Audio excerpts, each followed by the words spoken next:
اب اگر انیسے نے جان بوجھ کے افق کی جان کو مشکل میں ڈالا تھا تو وہی باری بھگو کے مارنے میں ماہر تھا۔ افق کو اپنی بیسٹ فرینڈ کی یہ دھوکہ دہی بہت کھلی تھی، اس لیے بنا کسی کو دیکھے وہ کلاس سے نکلتی چلی گئی۔ ڈوب مرو تم، پھر اسے پریشان کر دیا۔ انیسے نے باری کو گھورتے اس کے پیچھے اٹھانا چاہا تھا جب باری نے سیرت سے اس کے سامنے آتے راستہ روکا۔ کیوں اتنی ہمدردی ہو رہی ہے تو گیم کھیلی کیوں؟ ریپلیس کر لیتی نا، تمہاری یہ بے وفائی اب تک یاد رہنے والی ہے مجھے۔ وہ اپنا بیگ کلاس میں بھول گئی تھی۔ باری کی آواز پہ انیسے اور اس کے درمیان موجود کم فاصلے کو محسوس کیا۔ نہ جانے انیسے نے اس کے ساتھ یہ کیوں کیا تھا، وہ جس طرح سے آئی تھی ویسے ہی باہر بڑھ گئی۔ کیونکہ میں چاہتی ہوں کہ تم دونوں ساتھ میں کام کرو، تم اسے سمجھو، دیکھو کہ ساری دنیا ایک جیسی نہیں ہوتی۔ انیسے کے نادر خیالات سنتے باری کا قہقہ بے ساختہ تھا۔ سوچ لو جیلس پھر تم نہیں ہونا ہے، میں تو دیکھ لوں، سوچ لوں اور سمجھ بھی لوں گا افق بی بی کو۔ باری نے انیسے کو چڑھایا تھا مگر وہ بنا اس کی بات کی پرواہ کیے افق کی طرف بڑھی۔ وہ جانتی تھی کہ افق کو منانے کا بھی ایک طویل مرحلہ طے کرنا تھا اسے ابھی۔ وہ بہت خوبصورت بچہ تھا، شاید اس نے اتنا خوبصورت بچہ پہلے کبھی دیکھا ہی نہ ہو۔ دھوپ میں جھلستا اس کا کپڑوں سے عاری وجود بے رحم دنیا کی دہائی دے رہا تھا۔ وہ ایسے کسی بچے کو تڑپتا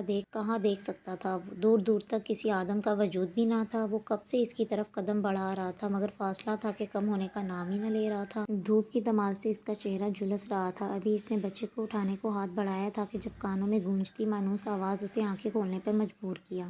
حی الفلاح، حی الفلاح، چلو آؤ فلاح کی طرف، چلے آؤ فلاح کی طرف۔ کانوں میں گونجتی آواز نے منظر کو بدل دیا تھا۔ ہر طرف اندھیرا چھایا تھا، اذان کی گونج اسے جگا رہی تھی۔ باری نے آنکھیں کھولی، آنکھوں میں تیز روشنی پڑی۔ اسے لگ رہا تھا کہ جیسے اب وہ کچھ دیکھ نہیں سکے گا، لیکن 2-3 بار پلکیں جھپکی تو آنکھیں کمرے کے ماحول سے مانوس ہونے لگیں۔ اللہ اکبر، اللہ اکبر، لا الہ الا اللہ۔ آنکھوں کے سامنے منظر واضح ہوا لیکن حیرت انگیز طور پہ اس کے لبوں پہ اذان کے آخری کلمات تھے۔ باری کو ایک دم شرمندگی نے آن گھیرا تھا۔ اسے تو یاد بھی نہیں تھا کہ اپنی بے ہنگم زندگی میں آخری بار اذان کی صدا کب سنی تھی۔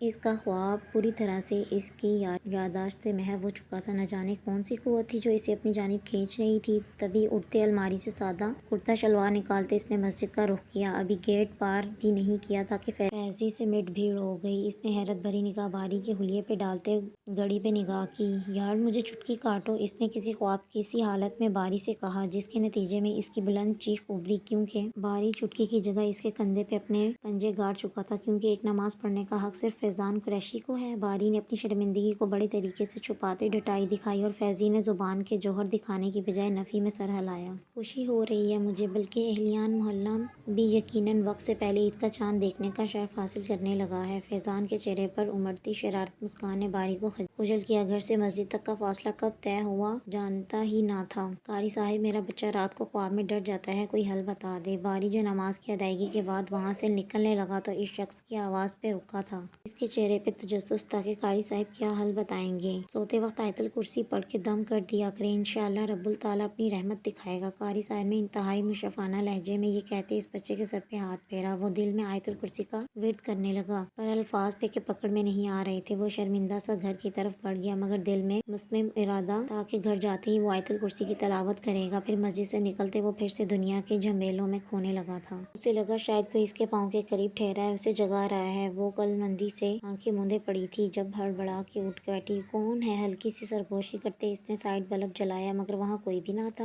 دور کہیں اذان کے آخری کلمات ادا ہو رہے تھے۔ اس نے اپنے ماتھے پہ ہاتھ پھیرا جو پسینے سے تر تھا۔ اپنی غفلت بے خود کو کوستے وہ جلدی سے نماز کی تیاری کرنے لگی تھی۔ اس نے کبھی نماز میں غفلت نہیں برتی تھی مگر نہ جانے آج کیسے آنکھ نہیں کھلی۔ اپنی حرکت پر پشیمان ہوتی وہ مسکرا دی۔ ایک اندیکھی قوت تھی جس نے اس کی غفلت سے بیدار کیا تھا مگر وہ اس قوت سے انجان نہیں تھی۔ نماز سے فارغ ہوتے اس نے تمام کھڑکیوں سے پردے ہٹاتے شہر کو خوش آمدید کیا۔ صبح کی تمام تر جزیات کو اپنے اندر سمیٹنے بالکنی کے راستے پہ باہر نکل آئی۔ چپل سائیڈ پہ اتارتے ننگے پاؤں سبز گھاس پر چلنا ایک عجب سی راحت بخش رہا تھا۔ وہ نماز سے فارغ ہوتے اپنے کمرے کی طرف بڑھ رہا تھا جبکہ اس کی توجہ سفید لباس میں ملبوس اس لڑکی نے اپنی طرف کھینچ لی۔ ایک لمحے کو تو اسے گمان اترا کہ شاید کوئی فلک سے اتری پری ہے یہاں آن وارد ہوئی، مگر دوسرے لمحے خود کو اس نگر میں بیدار کیا۔ وہ بے خودی میں اس کے قدم اس کی طرف بڑھے تھے۔ ہائے آئی ایم وجدان، انتہائی بشاشت سے کہتے وجدان تعارف کراتے اپنا ہاتھ اس کی طرف بڑھایا۔ وہ جو کسی گہری سوچ میں زمین پہ نظریں جمائے چل رہی تھی، ایک دم اپنے سامنے ایستادہ دیوار سے ٹکرانے سے خود کو بچایا۔ نظریں اس انجان شخص کی طرف اٹھی اور دوسرے لمحے سے زمین آسمان کی گردش اپنے ارد گرد گھومتی دکھائی دی تھی۔ وجدان جو اس کی لرزتی چلمن میں کھویا تھا، ایک واردات کا شکار ہوا جو سیدھا دل پہ ہوئی تھی۔ ابھی وہ سنبھل نہیں پایا تھا کہ جب اس نے اپنے بے داغ شفاف چہرے کو اپنے آنچل سے چھپاتے خود کو وہاں سے غائب کیا۔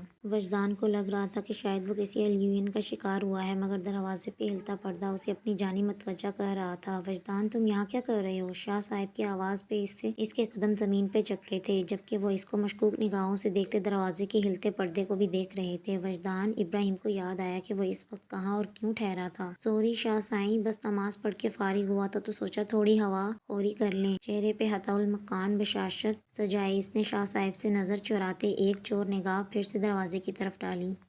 اچھی بات ہے، ویسے بھی یہاں گاؤں کی خالص ہوا تمہاری صحت پہ اچھے اثرات ڈالے گی، بس ذرا دھیان رکھنا یہاں ہوا خوری ہی کرنی ہے۔ اس کے کندھے پہ ہلکا سا دباؤ ڈالتے اندر کی طرف بڑھنے کا اشارہ دیتے اس کے ہمراہ ہو لیے۔ وہ ناہموار سانسوں کو ترتیب دینے کی کوشش کر رہی تھی۔ اگر جو ابا سائیں اور ادا جان جاتے تو وہ اس انجان شخص کے سامنے گئی تھی تو یقیناً شام تک حویلی میں صف ماتم بیت جاتی۔ زمینہ تم پاگل تو نہیں ہو چکی ہو؟ ماں کی تنبیہ کرتی باتوں سے اسے کسی مجرم کی طرح سر جھکانے پہ مجبور کر دیا۔ اماں وہ بہت اچھا ہے، ایک بار مل کے تو دیکھ لیں لالا سائیں، وہ منت بھری آواز میں کہتے ماں کے قدموں کے پاس بیٹھی۔ میں نیکسٹ ایپیسوڈ جلدی اپلوڈ کروں گی، تب تک کے لیے اللہ حافظ، اپنا خیال رکھیے گا۔